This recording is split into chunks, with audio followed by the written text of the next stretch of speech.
హిడ్మా ఎవరు? ఈ మధ్యకాలంలో ఈ పేరు బాగా వైరల్ అయింది. మొన్న జరిగిన ఎన్కౌంటర్లో హిడ్మా చనిపోవడం కూడా జరిగింది. సో హిడ్మా భారతదేశంలోని అత్యంత ప్రమాదకరమైన మావోయిస్ట్ కమాండర్లలో ఒకరు. అతను సిపిఐలో అగ్రస్థాయి నాయకుడు, అలాగే PLGA people liberation guerrilla army number 1 commander. ఇది మావోయిస్టుల ప్రధాన దాడి దళం. హిడ్మా ఛత్తీస్గఢ్ రాష్ట్రంలోని సుక్మా జిల్లా పూర్వాటి గ్రామంలో జన్మించిండు. గిరిజన కుటుంబంలో పుట్టిన ఇతను చిన్న వయసులోనే మావోయిస్టుల్లో చేరి చాలా త్వరగా పై ర్యాంకులకి ఎదిగిండు. అతను సిపిఐ కేంద్ర కమిటీకి చేరిన అత్యంత యువనాయకుడు అని కూడా చెప్తారు. దక్షిణ బస్తర్, సుక్మా, బీజాపూర్ అటవీ ప్రాంతాలను పూర్తి స్థాయిలో తెలిసినందువల్ల అతని ఆపరేషన్ చాలా కఠినంగా ఊహించలేనివిగా ఉండేవని కూడా చెప్తారు. అందుకే భద్రతా దళాలకు అతన్ని పట్టుకోవడం చాలా కష్టమైందని చెప్తుంటారు.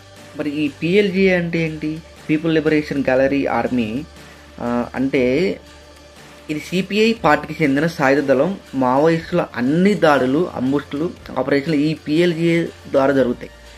పిఎల్జిఏలో అనేక బెటాలియన్లు ఉంటాయి. అందులో బెటాలియన్ నెంబర్ 1 అన్నది ముఖ్యమైన అత్యంత శక్తివంతమైన దాడి దళం. అందులో ఈ బెటాలియన్ అత్యంత ప్రాణాంతకమైన అంబుస్టులు చేస్తుంది, పెద్ద ఆపరేషన్లు పాల్గొంటుంది, అండ్ జంగిల్ గెరిల్లా వార్ఫేస్లలో నైపుణ్యం కలిగి ఉంటుంది. సిఆర్పిఎఫ్, ఎస్టీఎఫ్ వంటి ఫోర్స్లపై దాడులు చేయడంలో ఇదే ముందుంటుంది. అంటే మావోయిస్టుల ప్రధాన అటాక్ టీం అని అర్థం. ఇక్కడ హిడ్మీ పాత్ర ఏంటి మరి? మాడ్వి హిడ్మా ఈ పిఎల్జిఏ బెటాలియన్ నెంబర్ 1కి కమాండర్. అంటే ఈ పెద్ద దాడులన్నీ అతని పథకం, అతని నాయకత్వంలో జరిగేవి. మావోయిస్టుల్లో ఇదే ప్రాముఖ్యమైన లీడర్ పోస్టులలో ఒకటి. అందుకే అతన్ని పట్టుకోవడం, అంతం చేయడం భద్రతా దళాలకి చాలా పెద్ద టార్గెట్ అయింది.